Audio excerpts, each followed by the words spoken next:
Welcome to the Silver Side. My name is Hero Harrison. I'm Desiree.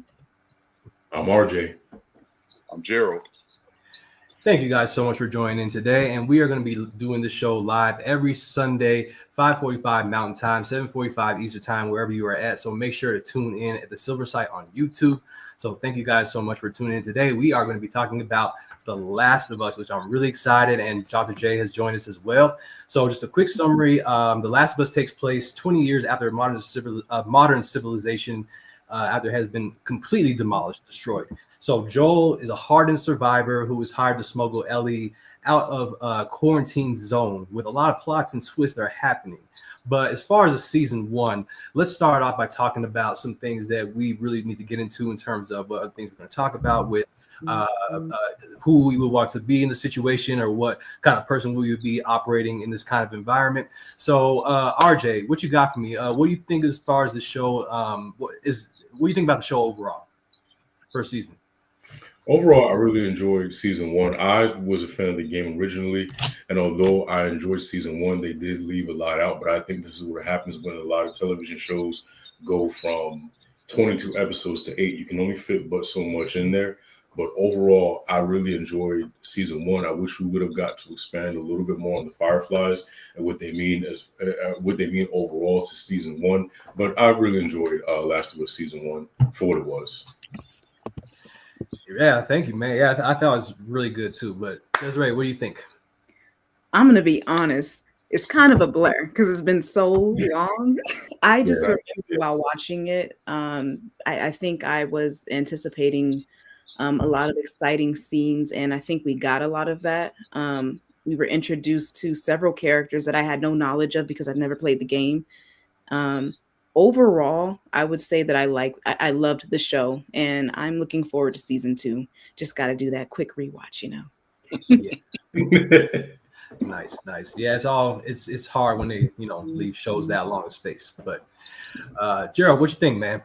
I definitely enjoyed it. So it was one of those shows where I didn't finish the games because I kind of retired from gaming.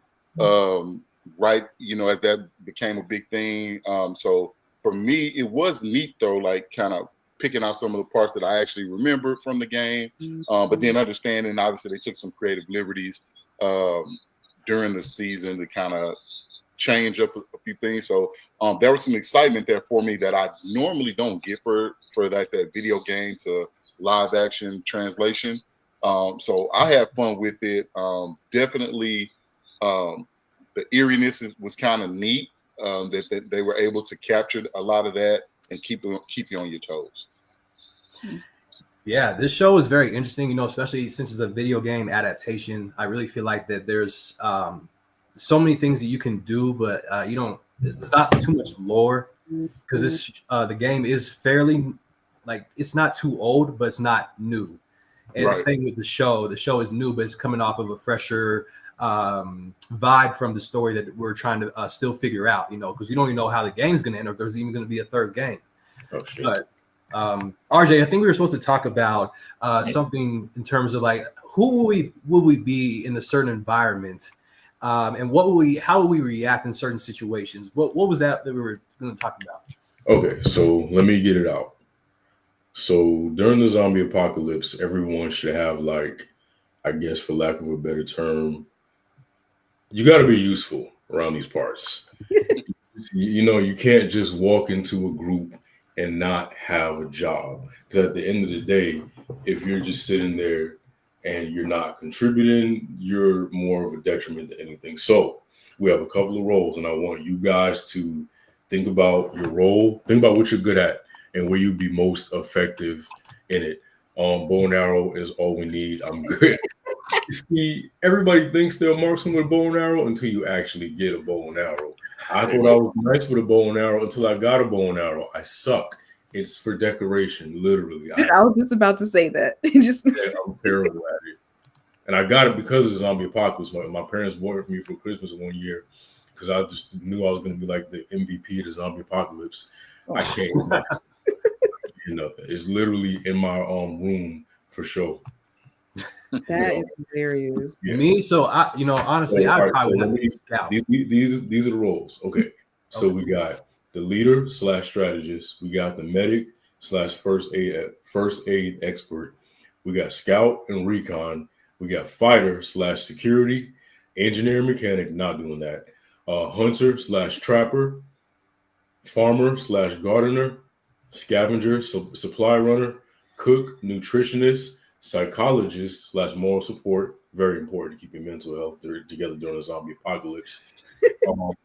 Radio operator, teacher, or blacksmith or weaponsmith. Again, you give me options now. Right. Okay, well, I actually know one of my answers. I would probably be a supply runner because I'm not about to run out of supplies. We need that. We need resources. Resources are the most important thing in that situation. We don't have any bullets. We don't have any food, knives, weapons, none of that. We're done. So you're not sleeping, basically. Exactly. Yep. Recon, supplies, and I think RJ said something else. I think he said. No, Wade, you'd be an excellent moral support teacher. I think that's where you would shine the most. I feel like Wade and I are really good friends. Mm-hmm. He's very good at that, and I feel like that would be your role. That you'd get to stay just for that. I agree because I know Wade pretty well too, and I think that he has a very caring heart, and he would probably be everyone's emotional support. Because I'm like, why are you crying? We don't have time for this. We ain't got time for this. Like, get up. Say, bro, you look like you tenderizing your own face. You better chill out. Like, there's no weakness around these parts. RJ, so okay, let me ask you, why would you not want to be an engineer? Because I would. Because I'm terrible at it. Like, don't get me wrong, I fixed my garbage disposal. I fixed my ice maker. I even now did I tell you guys I have no water one day? No. Yeah, after I did the 5K, I came home and I didn't have any water. My well broke. Yeah. Oh man. I looked at how to fix it on TikTok, but I've never had a well before, so I let the guy come and do it. Yeah, so it was bad. But long story short, I watched him fix it and I feel I could do it. But that doesn't mean I want to do it. I don't want y'all relying on me for the cars unless it's a tire change or jump in the battery. Y'all on your own. I don't know nothing past that. So that's it. The car gonna fall apart. I can build one out of Legos for you, but that's about it. Wow. I'll shut up. As long as it's firm, yeah, you can get out of here. And it probably will fall apart. So I feel like what I probably would be the best at is like scouting and recon, like going up ahead to find safe routes for y'all, kind of calculating which, is the safest route to go, because, the shortest distance between any 2 points is a straight line, but sometimes that straight line may have more hazards on the way, so we may have to kind of plan to go around. So I feel like I'd be really good as a scout and just kind of like going ahead to see if we got like people that we got to worry about.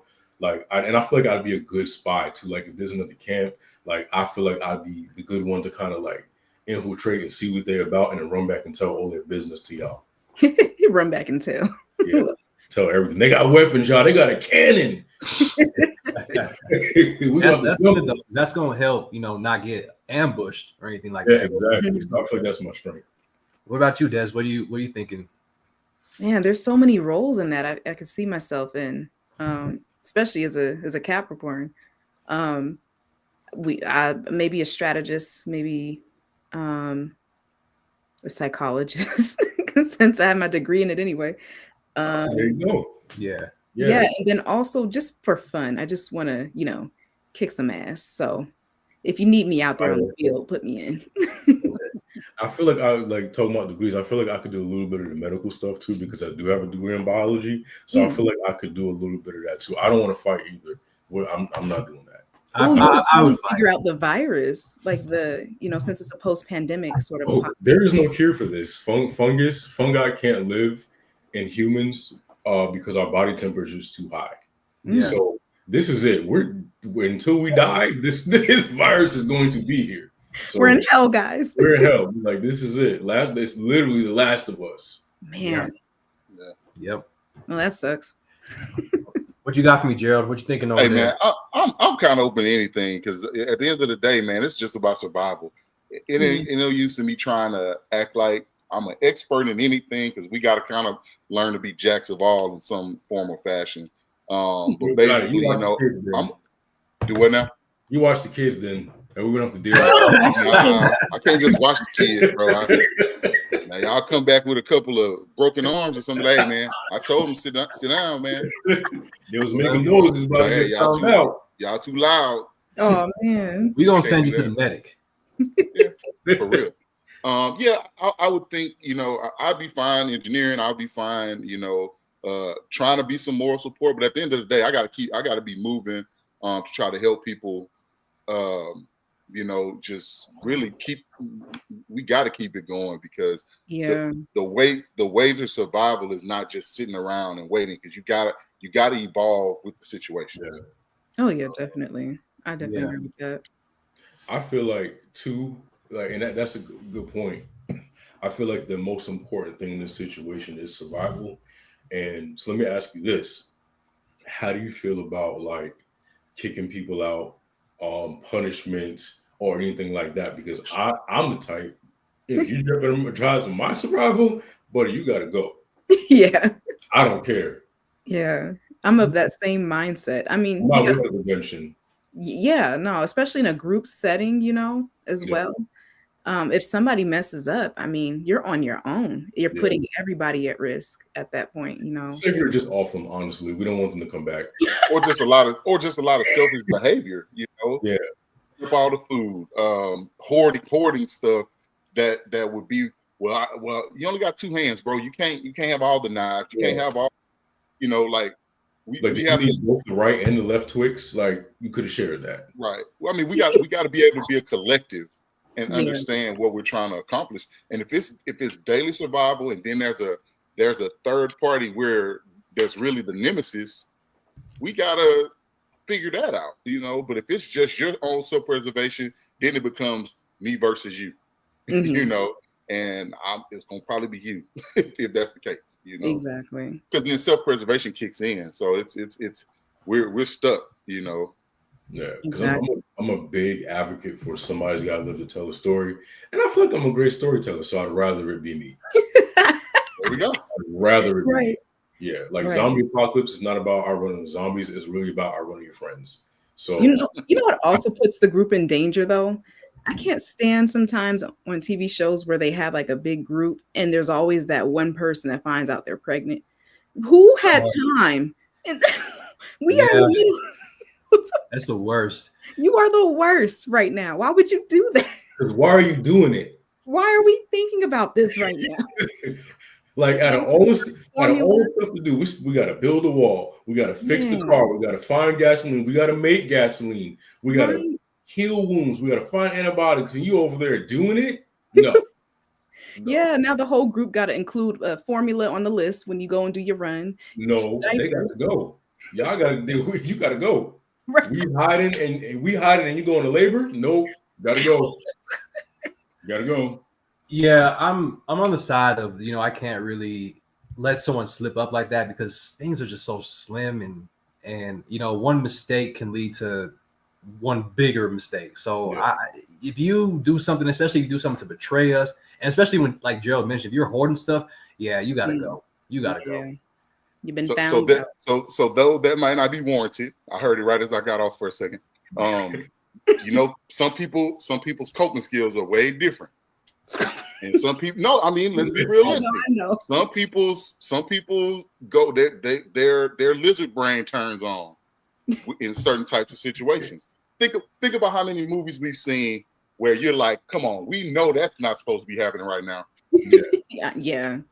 I mean, so if you think about it from that standpoint, like, stuff happens, and I'm not saying that'd be for me, because I'll be like head on the swivel at all times. Right. But some people like, hey, this is how I cope.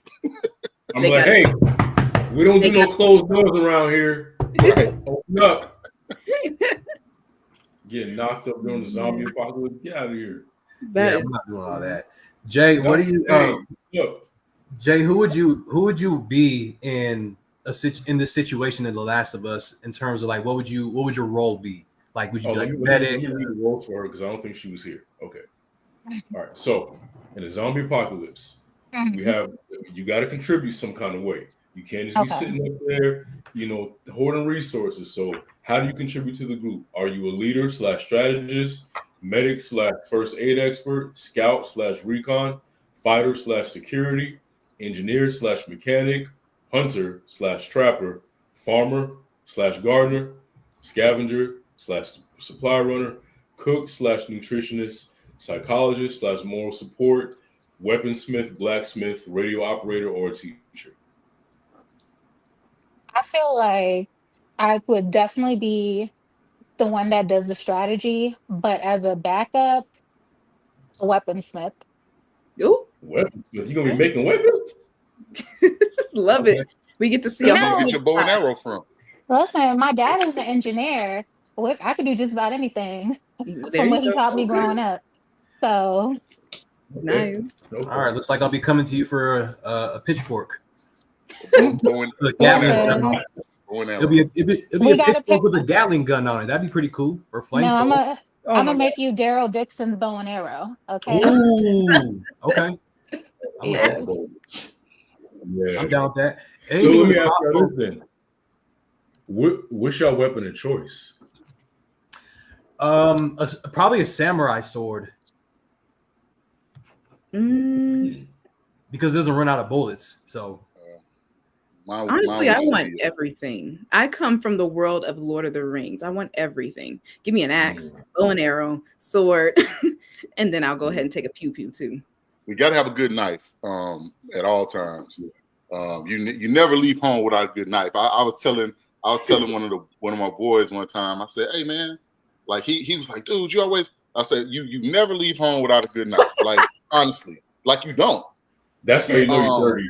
You got a knife Like for no reason. you never leave home without a good knife. And here's the thing: you could be having a conversation with somebody and have a knife out, and they would never even realize it. Especially if it's getting a little bit testy with you, and you can literally open it up, and they never even know it's open. Yep. While you sitting there talking, because it's all about protecting yourself, you know. And I try to tell my son that all the time. I said, "Sir, you don't know you can't put anything past anybody.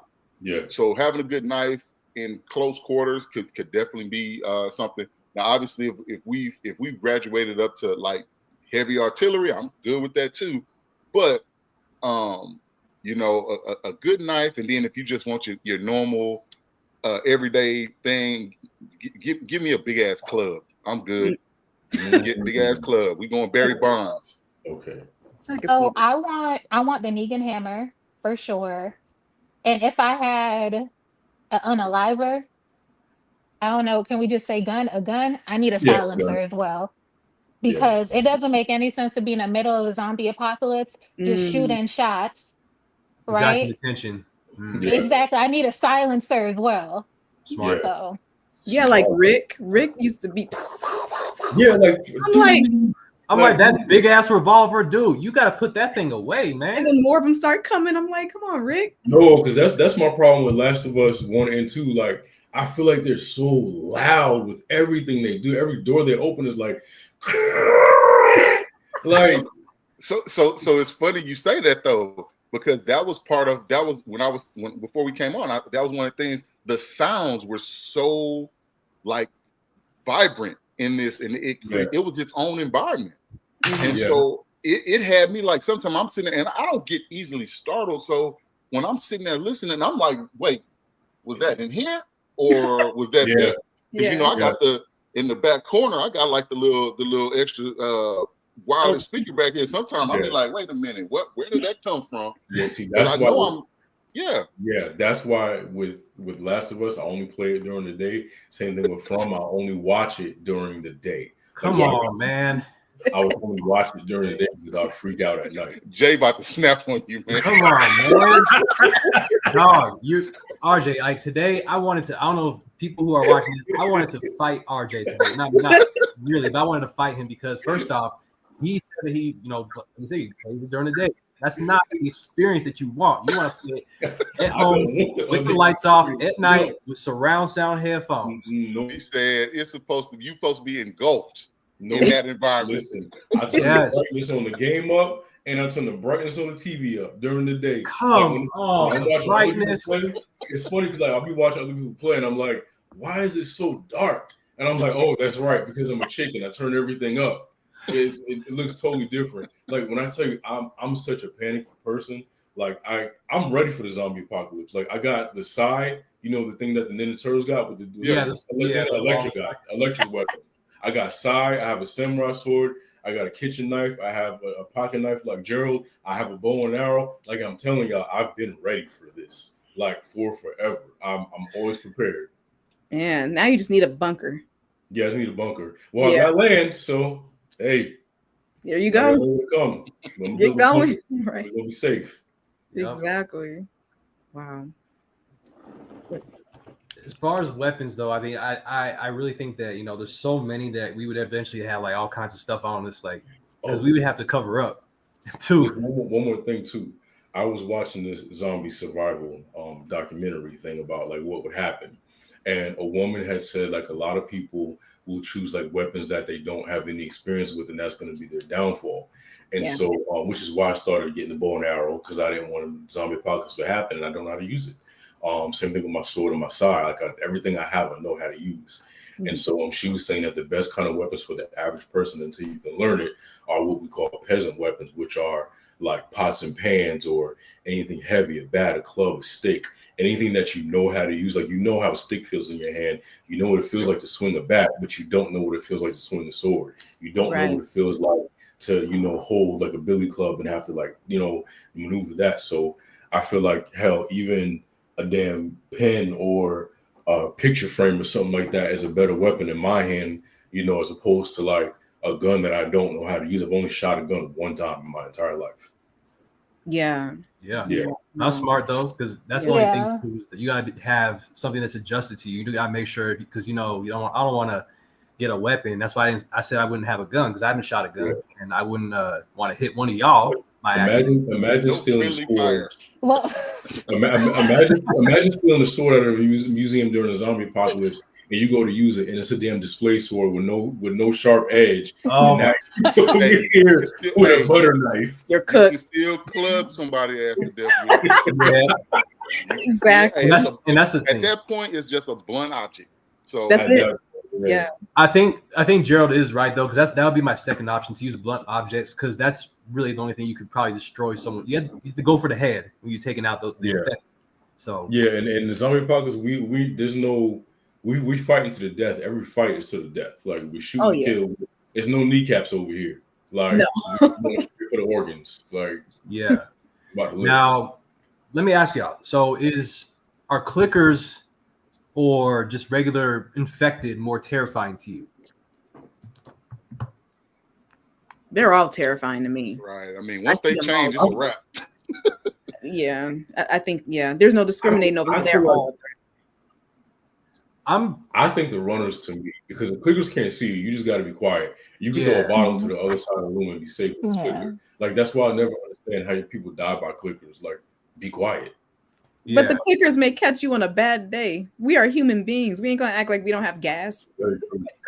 I just if you fart, like, because I can nervous. I'm just saying. Is that stress like, gas or?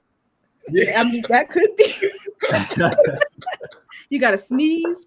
They got all types of stuff all in the environment, the flowers and the plants. Oh, no. Imagine like it's just a bunch of clickers. You're like, I'm about to kill. I'm about to get right through this. And you go to like bend down, and mind you, we're like 30 and our knees crack.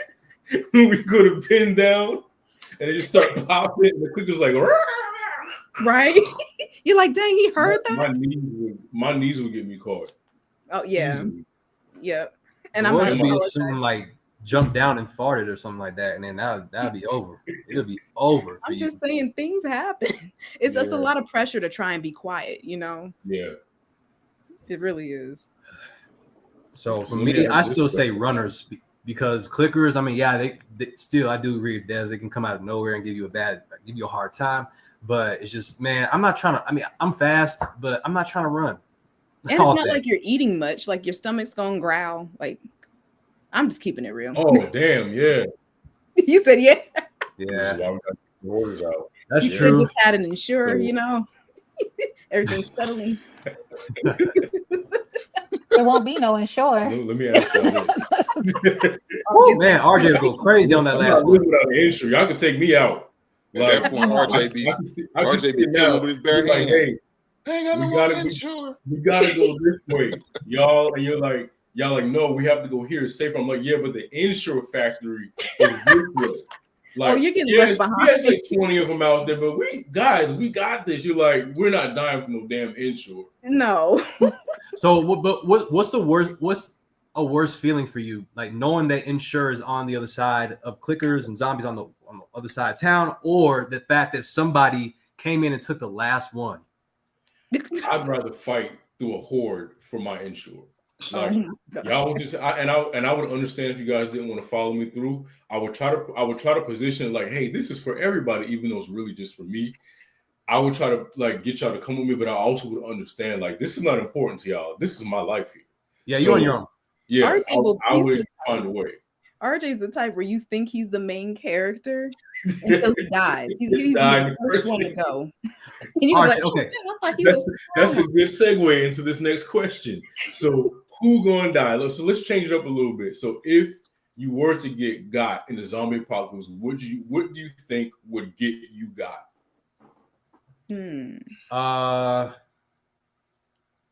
Probably. Oh man. I'll go because I already know. I feel like I would overestimate what I'm capable of doing. Like it'd be like we'd be safe here and we'd have to get over here, and the zombies are like down on the bottom, and it'd be like a line, and I'm like, oh, that's easy, guys. I'll just shimmy across and I'll open the door and they'll go out and you guys will be safe. And I'm thinking that I can do it, and my arms are made of like Twizzlers, and I'm done. Oh my god! Like I would die overestimating my physical ability. Knowing my back is trash, knowing my knees are terrible, I try to like the monkey, you know, the hands and they go like that. Yeah, that's how I would die, trying to like overestimate my hero shit. I hate to say it, man. That I think I probably somehow. I mean, I'm not clumsy, but I probably would get caught on a fence and like being chased after like 30 of them. Like I would outrun them, but it's like fuck. So. And you would trip. Yeah, and then that would probably, I don't know, probably I would like cut myself, start bleeding out, and slow down a little bit. So I think I would underestimate myself too, or overestimate myself. Mine would be bravado. I'd probably kill one and then be like, "Oh yeah, I'm good," and then I come up against the wrong one, and it'd be a wrap. It'd be like, "Oh, I got my arm ripped off. I'm trying to fight back, can't." Yeah. It truthfully though, it'd be my luck. It'd be like 6 of them, and I would be like, "Oh, it's a done deal." Jeez. You can't one hit quit everyone, all of them. Gerald, you're gonna have to use the butt of the gun and just club your way out. See, but that's the thing. You might get a couple good swings in, but after a while, you're gonna get the war of attrition. I think will take over. So I think I already set myself up for failure. The thing that worries me is people's stamina. That's the only thing that worries me. You ain't eating that much, so everybody gonna be losing weight. You know, I ain't gonna be able to be 290. I'm gonna probably be about down to 200 real quick because you know the meal's gonna get rationed. Unfortunately, yeah. I don't want to go get the insurance though. I'm not drinking that thing, man. Now look at y'all. I would explode. Now look at y'all. I would have a sniper on the roof cover you and just let you go do your thing. Where are y'all getting all these bullets from? From you. The weapons over here. This unlimited amount of gunpowder you got somewhere. Right. I'm just like, where are we getting these bullets? We can convert the insure into gunpowder. It's very versatile. Absolutely not. How long is it going to take us to dehydrate insure in the wild? To the insure factory, like whatever I gotta get there. The creature's gonna be like, what's that taste? I'm like Dr. J. I heard Kenan Thompson was trapped in the insure factory. Oh my God. Have to go and get him. You still want to get me? I was like, bring him back with you. I'm gonna wait right here.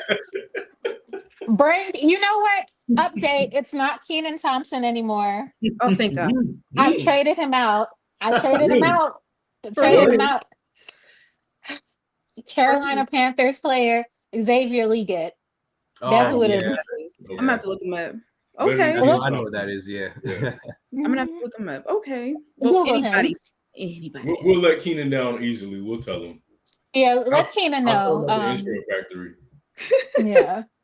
Like For me, I feel like I'd probably be, I don't know, how would I go? I think maybe, I don't know, I could see myself maybe, I don't know, unfortunately unaliving by trying to save like a friend or someone that I love. that's Yeah. fair. Mm.